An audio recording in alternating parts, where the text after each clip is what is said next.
Hello and welcome aboard, and welcome to Odessa in the Ukraine.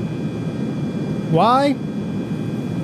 Because that's the only reason. We're here in our Kodlin. That was the NATO code name for the Yakovlev Yak-40. The Yakovlev Yak-40. There we go. Sorry, trying to reach across and turn my soundboard down. This was a small, obviously, 3-engine airliner. Is recognized as the world's first regional jet. So we can blame the Russians for the regional jet, which makes sense if you've flown in a lot of regional jets, I guess. Introduced in September 1968 with Aeroflot. This aircraft has no virtual cockpit, which is strangely, and I don't understand why this is, not uncommon for most of the Russian mods I find. I don't understand why. Do I get a cockpit? There's my cockpit. Look at that. That's very puke baby green. All right, let's deploy some flap. There you go. How much flap do we have? That's it. That's it, really. So there's a couple things that I saw that were wrong the moment I got on. One, you notice my engines? My engines are actually blocked up. Sort of a problem there. Additionally, I have things preventing my wheels from turning. And as far as I could find, there's no, like, there's nothing that tells me that I can, like, remove these, and I've tried all kinds of buttons and things, so I just have to fly with them. It's whatever. All right, let's see. I have a hydraulic light. It's probably not good, but in the spirit of Russia, I'm going to take off anyway.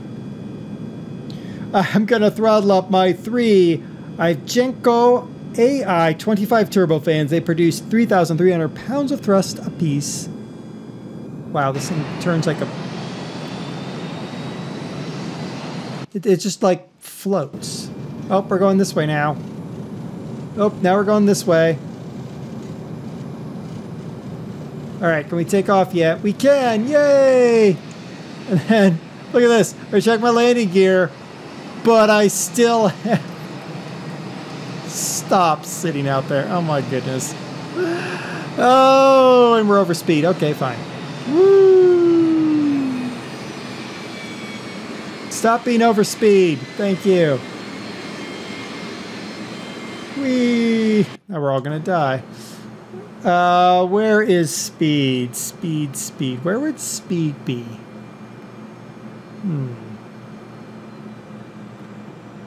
All right, I've got my engines are throttled way back. Where is speed? I got it. I found speed. It's above altitude. Okay, we're good now. We're good. I hope. By the early 1960s, the Soviet state airline Aeroflot International... By the early 1960s, the Soviet state airline Aeroflot's international and internal trunk routes were flown by jets or turboprops, but their local service, many of which operated from grass fields, were operated by obsolete piston-engined aircraft. Or pigeon-engine aircraft, as I was about to say, apparently. Aeroflot wanted to replace these elderly aircraft with turbine-powered aircraft. So they called in the Yak Design Bureau and told them to make one. So they made this one. High speed was not required, but it was required to operate safely and reliably out of poorly equipped airports with less than 2,300 feet of unpaved runway in poor weather. Now this is a low-wing cantilever aircraft with unswept wings. Notice there is no sweep to those wings at all. Passenger cabin, as you can see, is completely ahead of the wings.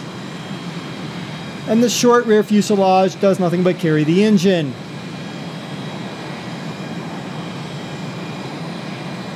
The third engine, or the middle engine, I guess number 2 engine, is fed by an S-duct, much in the vein of the L-1011. Additionally, there's an auxiliary power unit fitted to allow this to start up on the ground at primitive airports. The engines have no jet pipes and initially no thrust reversers. Let's find out if they have them today. Does not appear to be. No. No thrust reversers. Passenger cabin. Standard layout, 24 to 27 passengers in a 3 abreast. 32 could be carried when they went to 4 abreast seating. And there are a pair of ventral air stairs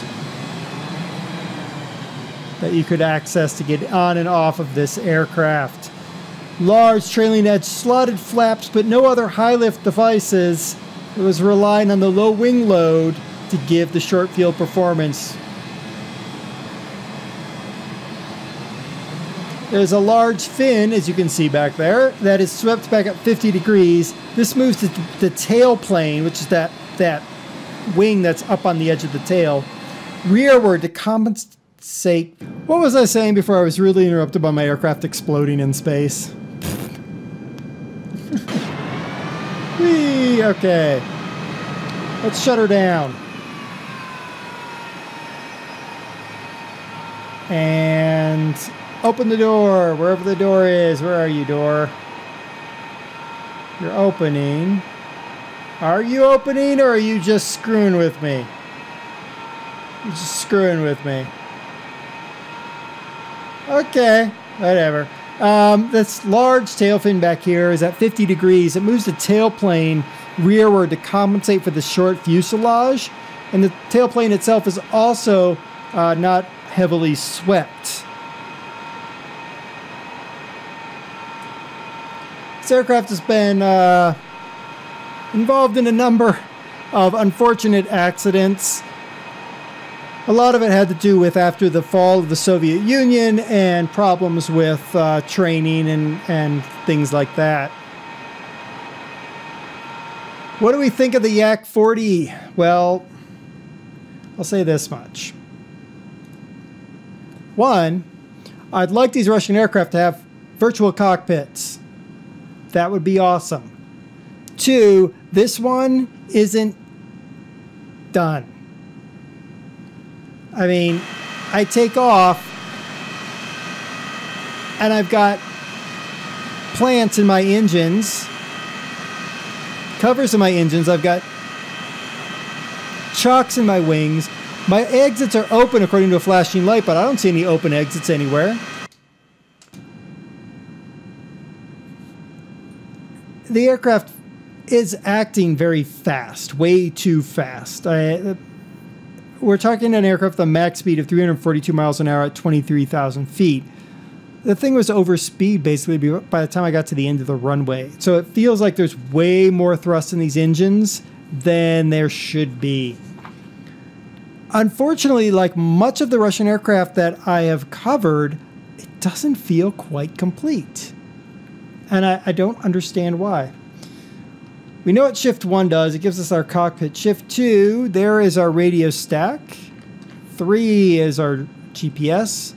4 is our engine quadrant. And 5 is our overhead, which is at least nice. We can get to our overhead and flip stuff on.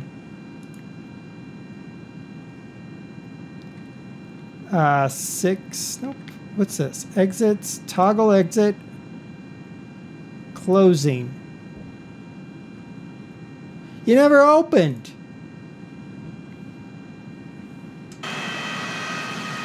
Nothing opened. How can you close it?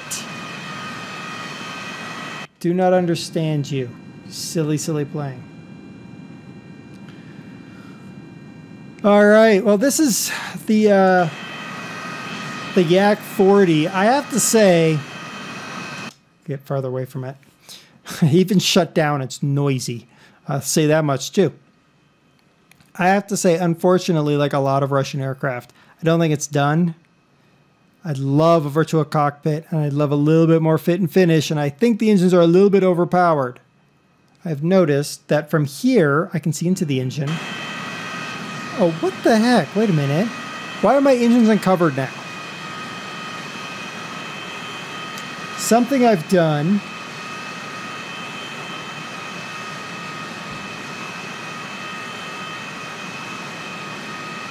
No. Okay, so there's something that we've done in here. Wings. Let's try that. No. Logo. Well, nav. Wait. Okay, nav, beacon, strobes. See what that does. Okay, so let's flip nav on. Ah, the nav light. The nav light puts those things on. The one thing I didn't think to try is the lights, because the lights don't... Things like that. That annoys me. But there you go. The nav light opens up your... That is just silly. All right, well, whatever. Nav light, strobe, wings, logo, taxi lights, landing lights, the exits panels. There you go. There's the aircraft all decked out, ready to fly, except for the main exit that's open, even though there's no main exit. All right, enough of me faffing around with this Yak-40. If you want to give the aircraft a try, the link is in the description as always. You get 5 or 6 liveries for it, so there's plenty to goof around with if you want a Yak-40 for your hangar. I've been DerTebbers. Until next time when I try to crash yet another aircraft. Happy flying, everybody.